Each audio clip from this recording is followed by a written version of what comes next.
Philippines, January 6, 1995. When police responded to an apartment fire, they found a Toshiba laptop amid a batch of chemicals and bomb-making materials. An open file on the laptop revealed a plan to simultaneously bomb 12 U.S. airliners over the Pacific. The potential death toll, 4,000 passengers. Several other files used encryption software that scrambled the writings in secret code. The Philippine police decoded some of the files using a special computer program and uncovered a list of bomb-making recipes.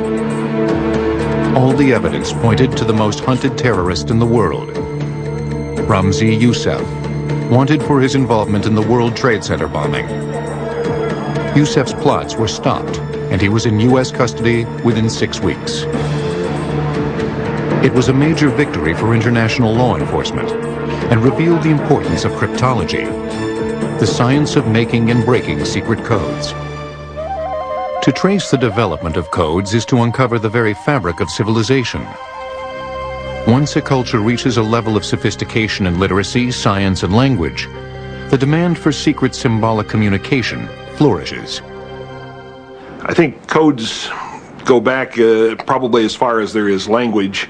People had something to keep secret. They needed to find some way to scramble it. For centuries, codes have been controlled by governments, employed in war, applied in diplomacy, and used in espionage. But with modern technology, the use of codes by individuals has exploded, enriching cryptology and empowering citizens. A communications boom has heightened the need for codes to keep the information private on the internet, at ATMs, and in medical offices. Today's complex codes are the result of a historic seesaw battle between code makers and code breakers that has pushed the very boundaries of science. The earliest known code was an inscription carved into a rock by an Egyptian scribe in 1900 BC. It was an attempt to demonstrate wider knowledge by dressing up the writing. Ordinary hieroglyphics were replaced with unusual symbols, which told the story of the writer's master, Khnumhotep II. Another early code was used for secrecy. A tiny enciphered tablet found on the banks of the Tigris River, dating from 1500 BC, contained a hidden formula for glazing pottery. And the ancient Greeks created their own inventive coding methods. One of the subordinates of a Persian monarch thought that it might be time to revolt. And he had an agent in the court of Darius the Great, and this agent sent a message to this man saying it's now time to revolt. He shaved the head of one of his slaves and tattooed on the head the word revolt, and waited for the hair to grow and sent the slave down to this man's palace. When the man got the slave, he shaved the head, saw the word revolt, and realized that this was the time, and he did revolt successfully. In Sparta, a new instrument to encipher messages between legions was used. It was called a scytale. A cloth was wrapped around a stick and a message written down the side. Wrapped around the stick, the message could be read. Unwrapped, it was scrambled. The message was sent from general to general. Unwrapped, the generals would have a stick of the appropriate length, could wrap the cloth around it, and read the message. Every code had a key, a secret method of scrambling and unscrambling messages used by sender and receiver. Julius Caesar enciphered his military communications using a key that employed an alternative alphabet by moving each letter 3 spaces to the right. But with the collapse of the Roman Empire in 500 AD, European cryptology entered a dark age that would last for 1,000 years. But another civilization was rising in the East. By 900 AD, Arab society was one of the most literate cultures in the world, and the study of codes flourished. The Arabs were the first to record the methods of transposition, the scrambling of letters, as well as substitution, the replacement of letters with numbers and symbols. They were the first to outline specific techniques of code breaking that involved mathematical or frequency analysis. The Arabs were very interested in letter studies, and they counted the number of times a character such as Aleph appeared in the Quran, and they discovered which letters began words frequently. They used this information, a statistical source, to learn how to break codes. The most frequent coded letter represents the most frequent plain text letter, and that's how you begin to solve a code, and they were the first to do this. With the Renaissance, cryptology had a rebirth in Europe. In 1466, an Italian architect, Leone Alberti, developed the greatest cryptologic invention in 1,000 years at the urging of the Vatican. It was a system of rotating cipher disks with 2 rings of letters and several numbers.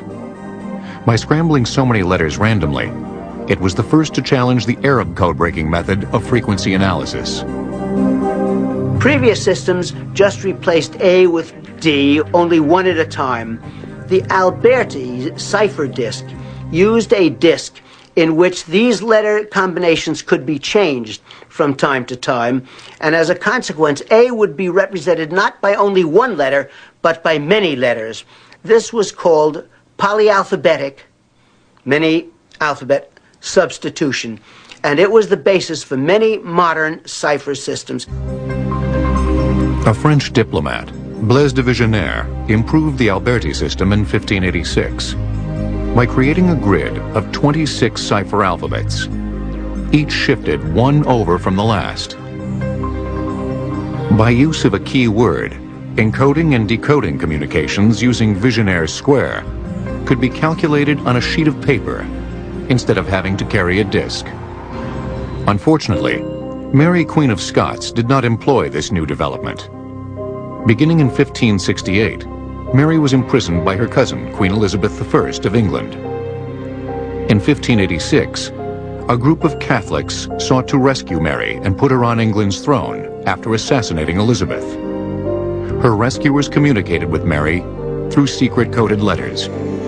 Her great mistake was in thinking that her cipher system was secure. It was actually being read by Queen Elizabeth's code breakers, and everything about the plot was known. And when it reached a certain critical point, Queen Elizabeth called a halt to it and sentenced Mary, Queen of Scots, to death.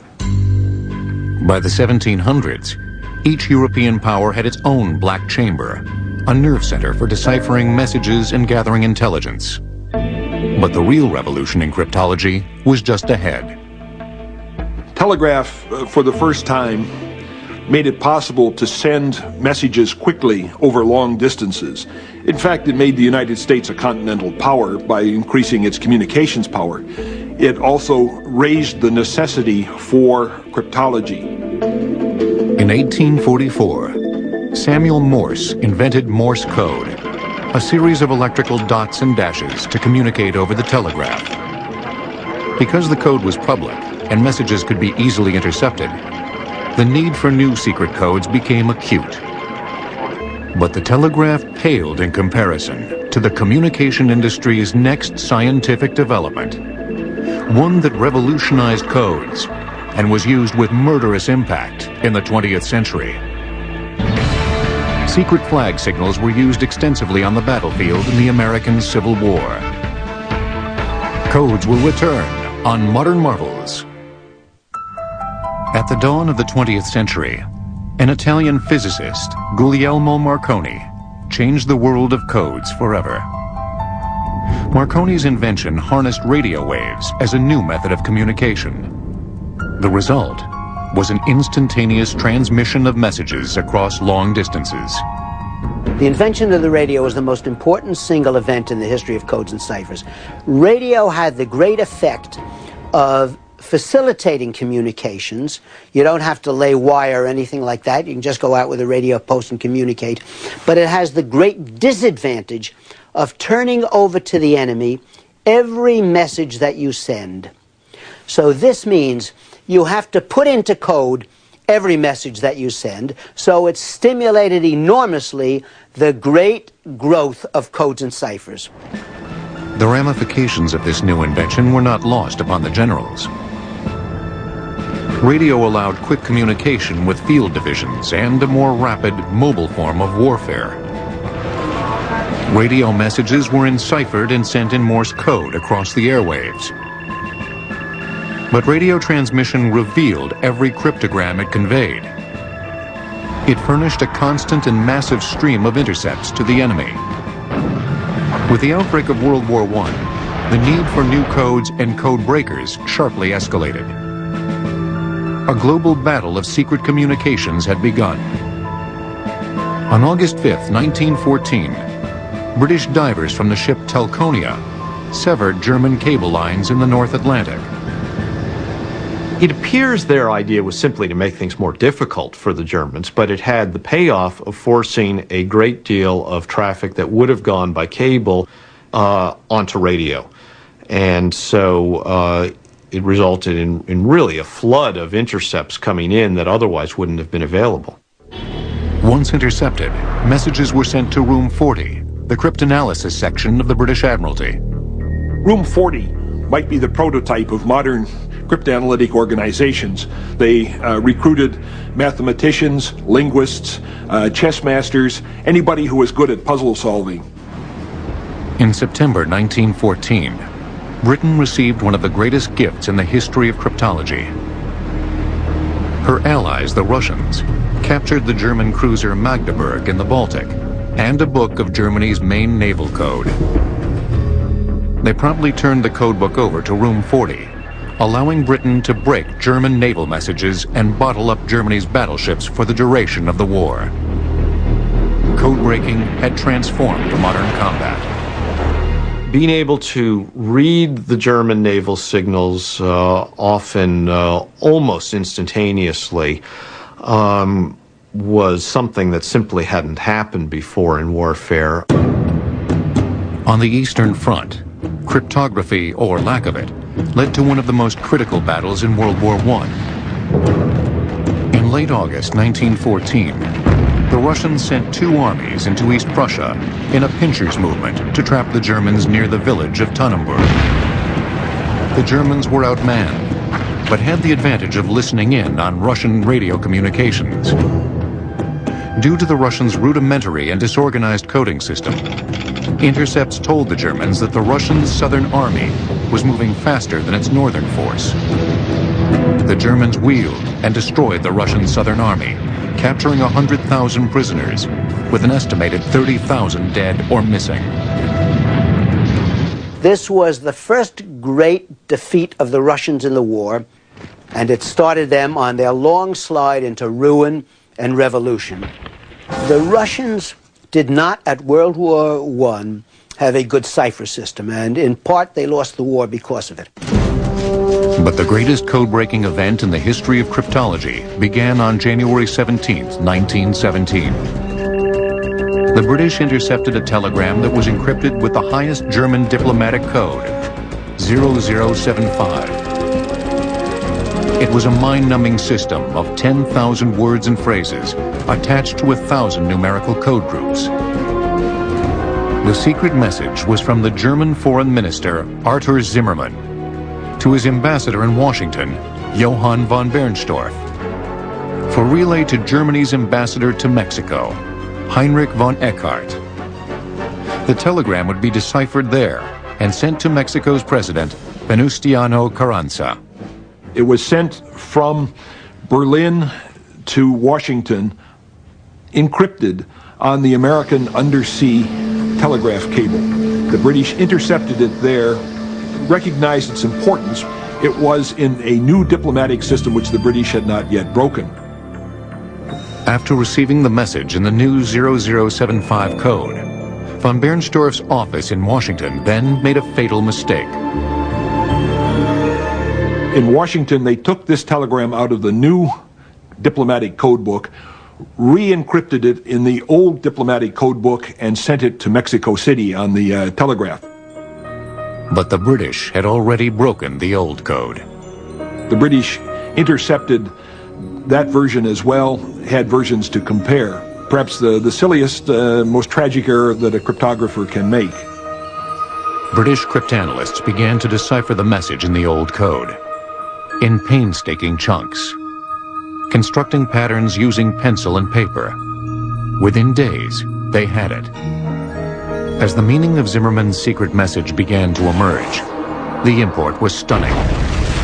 Despite the sinking of the American ocean liner Lusitania by the Germans in 1915, America maintained its neutrality with the promise of German restrictions on its U-boats. The Zimmerman telegram outlined Germany's intent to resume unrestricted submarine warfare on February 1st, 1917, as a means to strangle Britain. To keep America at bay, Zimmerman proposed that Mexico invade the United States and reclaim Texas, New Mexico, and Arizona. Germany also asked Mexico to persuade Japan to attack America. The actions would be backed with German military and financial aid. The British Admiralty was desperate to get the deciphered message to the Americans without alerting the Germans that their code had been broken. A British agent was able to infiltrate the Mexican telegraph office and retrieve a deciphered copy of the message to Mexico's president. Once they had their cover of a supposed leak in Mexico, the British approached the Americans and revealed the telegram. The whole country blew up. Everybody was incensed. Formerly, only the East Coast was concerned. Now, suddenly, the whole Midwest was worried about Mexico. And 6 weeks after this message was deciphered, the United States declared war on Germany. So it was probably the most significant event in code-breaking history. Did was convince the entire country that Germany was a national enemy. And a few months later, when Woodrow Wilson asked for a declaration of war, he had a united and angry country behind him, ready to go to war against the Germans. A single breakthrough by the cryptanalysts in Room 40 had succeeded where 3 years of intensive diplomacy had failed. Code breaking would play an even greater role in cryptology's golden age, World War II. At the end of World War I, the power of the code breakers over the code makers seemed obvious. But by 1917, American inventor Edward Hepburn conceived the first model of an electrical machine, made with a wired rotor of letters attached to a keyboard. 1 year later, a German electrical engineer, Arthur Scherbius, independently created an electrical encryption machine similar to Hepburn's, with several rotors. The inventions revolutionized cryptography by mechanizing the production of codes with millions of potential variations. Imagine a hockey puck.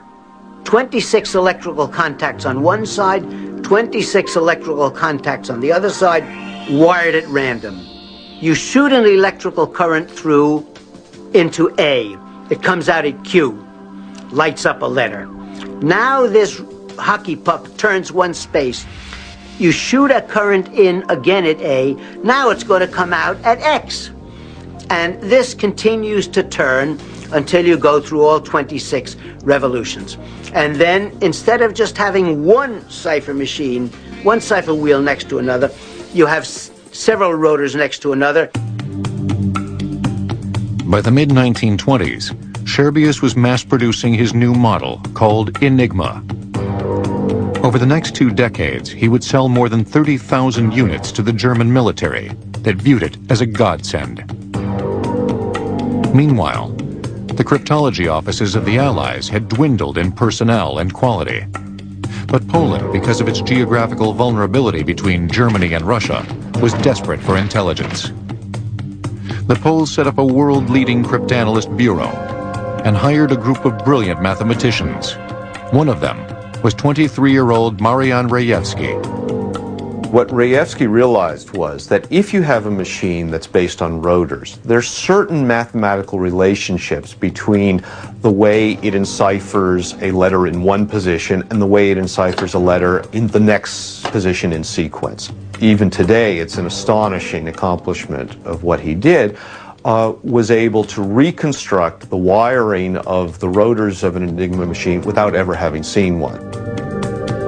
In building his own model of the German military Enigma, All Rejewski had was a commercial version of Enigma and his extraordinary math skills. At the time, only a few hundred German military Enigma units existed, and all were kept under tight control by the German army.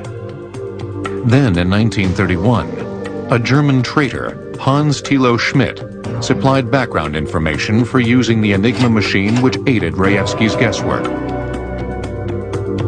The one piece of the puzzle he did not have was knowing how the keyboard of the Enigma machine was wired up to the first rotor. Maybe he had a good sense of the lack of imagination of the Germans, but he thought, well, maybe they wired A to A and B to B and C to C, and sure enough, that was it. He tried that, and he said the solution started coming out as if by magic, almost, on this paper in front of him. But the Germans routinely changed the daily key, the indicator setting that determined the scrambling of their daily messages. The daily key was distributed in a monthly codebook to both sender and receiver to code and decode messages. To find the daily key, Rejewski built and connected replicas of 6 Enigma machines together that ran through more than 17,000 indicator settings. He called his new contraption the bomb because of its ticking noise while running the permutations. Code making had been mechanized with the cipher machines, the Enigma, and now what the Poles were doing after mathematizing their code breaking was carrying it the next step further and mechanizing the mathematized code breaking. It was a great insight when they invented it, a machine to solve a machine. The Poles secretly read the Enigma traffic for several years, until they hit a huge obstacle in December 1938, when the Germans added 2 new rotors into the rotation. This exponentially increased the need for more bombs and cryptanalysts to run through the daily settings. Fearing a German invasion, the Poles finally called in their allies, Britain and France. In a small brick hut in the Pira forest south of Warsaw, the Poles revealed their astounding discoveries. And at the proper moment, they stripped away these cloths, they pulled them off, and there in front of the astonished eyes of the British and the French code breakers were replicas of German Enigma machines. The British were able to smuggle out the machines 2 weeks before Hitler invaded Poland. They went straight to the government's code and cipher school, otherwise known as Bletchley Park, an ornate mansion 50 miles north of London. Alan Turing, a math genius recruited to Bletchley from Cambridge, soon made a fundamental insight into the workings of the bombs. The original Polish bomb would just keep sorting through German military messages until it came upon a key word. Alan Turing realized that there were so many possibilities in the German Enigma machine that they couldn't run through them all, and he had a different approach, and he devised a machine which would eliminate most of the possibilities, leaving relatively few to be tested. Each of Turing's bombs had 180 rotors that clicked round letter by letter, 20 every second, until they hit the correct one. By this time, Bletchley was filled with hundreds of codebreakers who were divided into huts and labored in shifts to solve the flood of incoming messages. True meritocracy and rank didn't matter a hoot. And if the guy was good, regardless of what rank, he was given a free hand. It requires a certain almost contradictory combination of talents. On the one hand, this ability to deal with detail, but at the same time, this ability to achieve this almost sort of illogical leaps of insight and intuition. It almost is that you wanted, Beethoven with the soul of an accountant. Soon Britain was deciphering large numbers of the German Enigma communications. In 1943, a British engineer, Tommy Flowers, created Colossus, a mechanism that moved code breaking from electromechanical to purely electronic, which worked much faster. It read Germany's most complex coding system, the 12-rotor Lorenz machine, used by Germany's top commanders, including Hitler. Colossus was a proto-computer, capable of reading paper tape at 5,000 characters a second. The Allied breaking of the German codes played a key role in such victories as the Battle of the Atlantic, the war in North Africa, and D-Day. Allied code-breaking shortened the war, saved millions of lives, and highlighted the power of brains over bullets. It also launched the computer age. But there was another coding system used by the Japanese in World War II that the Americans were just as determined to crack. At the close of World War I, American cryptology was rudimentary. But since the early 1920s, a lone genius, William Friedman, had been developing statistical methods to solve the codes of the new rotor machines while heading the U.S. Signal Corps. When Japan switched to a mechanized coding system in the mid-1930s, Friedman's team of codebreakers was soon reading Japan's new red code for diplomatic communications. But solving Japan's codes was a torturous process. When you're trying to solve a code, you come in every day and look at an inscrutable bunch of letters or numbers. It's anguish. Maybe we should try this, maybe we should try that. Day after day, month after month, year after year sometimes, until finally new messages come in which allow you to see some kind of pattern which you hadn't seen before. Then, in February 1939, Japan introduced the Purple Machine, a mind-twisting coding system that employed several rotors and telephone switches. But Japan then made a critical human error, an important factor in code breaking throughout history. The Japanese helped out by sending the same messages in the red and purple systems. This allowed Americans to compare the two systems and make some breaks. A young MIT electrical engineer in Friedman's group, Leo Rosen, built a machine to simulate Purple's complex scrambling patterns. By 1940, the contraption had automated the decipherment of the Japanese Purple code. It was a great intellectual accomplishment, made the decryption of these Japanese messages almost automatic. It sometimes would allow the Americans to read the Japanese ambassador's mail before he did. The Purple code breakthrough led to one of the greatest intelligence coups of the war. Tokyo's ambassador to Berlin, Hiroshi Oshima, made a frontline tour of Germany's defenses in Normandy in 1943. He then transmitted a lengthy description back to Japan in the Purple code. He describes in incredible detail, I mean, down to the caliber of the weapons in the German fortifications, the dimensions of the anti-tank ditches, where minefields were. It was really a gold mine. The solved message was soon on General Eisenhower's desk. He used it to plan the D-Day invasion of France that was launched 6 months later.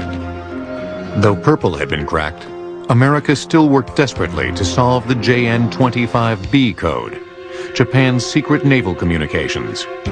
Joseph Rochefort, a longtime cryptanalyst fluent in Japanese, led the effort in Station Hypo, the Navy's code-breaking branch in Hawaii. By March 1942, after years of excruciating work, JN-25B was broken.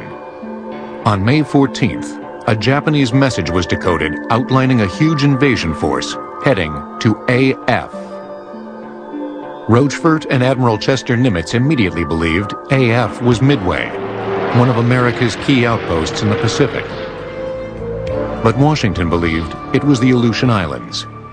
Really, it was to shut up the doubters in Washington that Rochefort carried out what's now this famous stunt of having a message sent to Midway, ordering them to send a message announcing that their desalination plant had broken. And then a few days later, a JN-25 message was broken in which the Japanese said that they had intercepted this American message saying that AF was short of water. This really, dotted the I and crossed the T. The invasion of Midway was the grand plan of Isoroku Yamamoto, Japan's legendary naval commander. The intent was to take over the island, draw out the remaining American fleet from Pearl Harbor, and destroy it with a surprise attack. On June 4th, 1942, the Japanese began to attack Midway, but lurking on the horizon were the coiled forces of the U.S. Navy. Knowing in advance what the Japanese plans were allowed Nimitz to get his carriers there first and essentially to surprise the Japanese. We knew where the Japanese fleet was coming. We were able to hover off their flank and, unsuspecting of the Japanese, hurl ourselves on the Japanese, sink 4 carriers, and send the Japanese battleships and carriers reeling back to Japan. That knowledge not only was the turning point for the Battle of Midway, but the Battle of Midway was the turning point in the entire Pacific War. It was a stunning and flawless operation. And in another part of the Pacific, the Americans were launching one of their own codes, one that would never be broken in World War II. Philip Johnston, a retired engineer living in Los Angeles, proposed using the Navajo language to the Marines in 1942. Johnston grew up on a Navajo reservation and was fluent in its complex forms of conjugation, sounds, and structure. It was remote. Only about 30 white Americans could speak it. No German, Japanese, or Italian had ever studied it. The Navajo were also one of America's largest tribes, with a potentially huge pool of code talkers. We use the what we call a phonetic alphabet. So we use it by sound. It's nasal sounds and guttural sounds, interchangeable. Within weeks of hearing Johnston's idea, the Marines were training 29 Navajo code talkers near San Diego. To avoid confusion, many Navajo words from the natural world were used to indicate specific military terms. Chehtagahi in Navajo is turtle. And when you send a message and say Chehtagahi on the radio, the receiver writes down tanks, T-A-N-K-S. By August 1942, the first group of Navajo code talkers saw action during the invasion of Guadalcanal. By the end of the year, an additional 83 code talkers were serving in all 6 Marine Corps divisions. If you wanted to communicate a written message securely, you had to type it out or write it out. You had to give it to a code guy. This could take an hour or several hours. With the Navajo code guys, it was instantaneous. The Navajo spoke directly over the radio, sending and receiving battlefield communications from both field headquarters and from the front lines in their native language. When you send a Navajo code, the receiver gets it, gives it to commanding officer. That's how fast it was. 2 minutes against 2 hours. By war's end, there were 420 Navajo code talkers. After the war, the U.S. government forbade them to talk of their unique contributions because of the secrecy of their code. Only in 1968 was the Navajo Code made public, and in 1982, the code talkers were finally honored with a special commemoration day. America owes the Navajo code talkers the lives of many of its sons. The greatest tribute was that their code was never broken. But for code makers, the hunt for a truly unbreakable code is an obsession that continues into the age of computers. American codebreaker William Friedman invented several cryptologic machines, 2 of which were so secret, patents were never filed.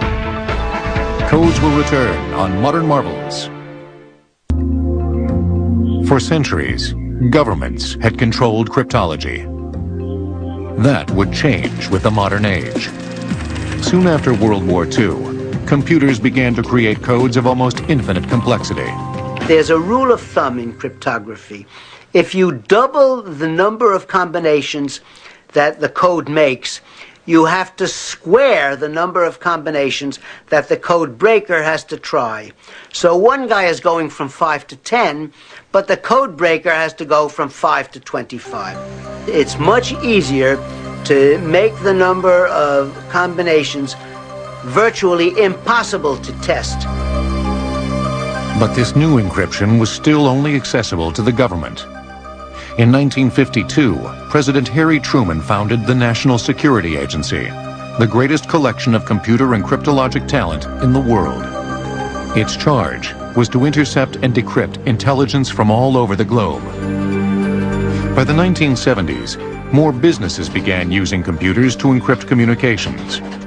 But distributing secret keys, needed to encode and decode messages, remained cryptology's greatest historical problem.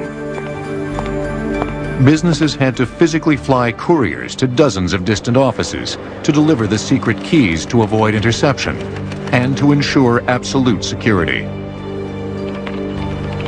But key distribution was not cryptology's only problem. By the 1970s, some people were concerned about the growing code-breaking power of the government because of computer technology. I think the biggest threat to privacy that we face is Moore's Law. It's the power of computing doubling every 18 months. The human population is not doubling every 18 months, but the ability for computers to keep track of us is. Surveillance technology with computers behind them to analyze the surveillance data can give rise to an omniscient government. And it's not clear that democracy can survive omniscience. By the mid-1970s, a trio of Stanford cryptographers, Whitfield Diffie, Martin Hellman, and Ralph Merkle, created a theoretical model for coded computer communications that eliminated the need for a secret distribution of keys. It also sought to offer powerful digital encryption to a perceived future of mass computer users as a counterweight to government spying. Called public key cryptography, it gave each computer user a pair of different but related keys, one public and one private. Now say Bob wants to send a secret message to Alice. Bob would use Alice's public key for encoding, but only Alice could use her private key to decode the message. No physical transportation of secret keys. And now, even Bob and Alice could theoretically have access to encrypted communications hidden from the most powerful investigative forces in government. Complete privacy. None of the other developments in cryptography that I have seen, from the beginning of codes and ciphers themselves, has had the impact or has been as original a concept in cryptography as Whitfield Diffie's invention of public key cryptography. Within a year, 3 MIT researchers, Ronald Rivest, Adi Shamir, and Leonard Adelman, created a series of mathematical equations using prime numbers that made Diffie's theory practical. As a side note, a group of 3 scientists, James Ellis, Malcolm Williamson, and Clifford Cox, working for Britain's government communications headquarters, apparently independently, invented public key cryptography by the mid-1970s, just before Whitfield Diffie. Their work was classified, and it wasn't until 1997 that public acknowledgement of their feat was recognized. As for the 3 MIT inventors, they formed RSA Data Security in 1982, the first company to commercialize public key cryptography and launch secure e-commerce. The market we were going after in 1982 was the internet market, okay? But we were so premature because it was to be 15 years later that the World Wide Web took off. But the National Security Agency did notice and desperately tried to stop the spread of public cryptography. In 1986, the government stopped Lotus Development from exporting its software because it included RSA encryption. Then in 1993, the government investigated Phil Zimmerman for creating and distributing Pretty Good Privacy, a software that used RSA encryption over the internet. PGP could be used on anybody's personal computer, instead of just the giant machines used by the government and businesses. There was a time when NSA held a monopoly on this kind of technology. But over the past 20 years, that monopoly has eroded, and now academic cryptography has reached parity with the NSA. And PGP uses the best of the academic cryptographic algorithms and has made it available to the masses. The National Security Agency was terrified that criminals were now accessing the world's most powerful, unbreakable encryption. The NSA believed PGP was severely compromising its code-breaking and intelligence-gathering abilities. Many times I've been worried about if criminals and terrorists were to use this technology. And I did a lot of soul-searching on it. I sometimes lost sleep thinking about it. But individual governments, like Stalin or Hitler, have killed more people than all of the criminals of the 20th century combined, all over the world. By 1994, RSA encryption was widely used in most U.S. software, and companies were pushing to export it. The government urgently sought a compromise by introducing the Clipper chip, a government chip that would be installed in communications devices. The chip, like a wiretap, could only be accessed by the government through a court order. Law enforcement could still eavesdrop on suspected criminals, but grant the public a level of privacy. People were concerned that it was voluntary to start out with, but that it would become mandatory, that it would be pushed upon them. They were concerned about loss of personal privacy. Do you want to control your private communications just by yourself, or do you want to be partners with the government in controlling your private communication? And ultimately, the society has decided that we want to keep privacy to ourselves. After a 5-year fight and a huge public backlash to the proposal, the Clinton administration granted businesses the right to export public cryptography. By 1996, after MIT had published PGP in a book and posted it on its website, the government backed off its investigation of Zimmerman. Even though government has intruded increasingly into private lives and has greater capacities these days to intercept communications, the growth of encryption has made it possible for individuals to protect themselves and protect their privacy in a way that had never been able to be done before. You know, historically there's been a battle between cryptographers who make the codes and cryptanalysts who break the codes. And Edgar Allan Poe once said that any code that a man can invent, another man can break. But it turns out that that's probably incorrect. The best mathematical evidence we have is that that's not the case, that in fact code makers do win over code breakers. Code breaking will last as long as people make mistakes. But the code systems themselves are getting better and better.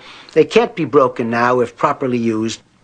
So I think we're in an era of the slow death of the code breaker, much as I regret it in a way, and increasingly in the era of the code maker. But throughout history, new codes have always been declared unbreakable, only to be eventually broken. As codes enter the realm of quantum computers, human ingenuity will be tested once again. Only time will tell the victors.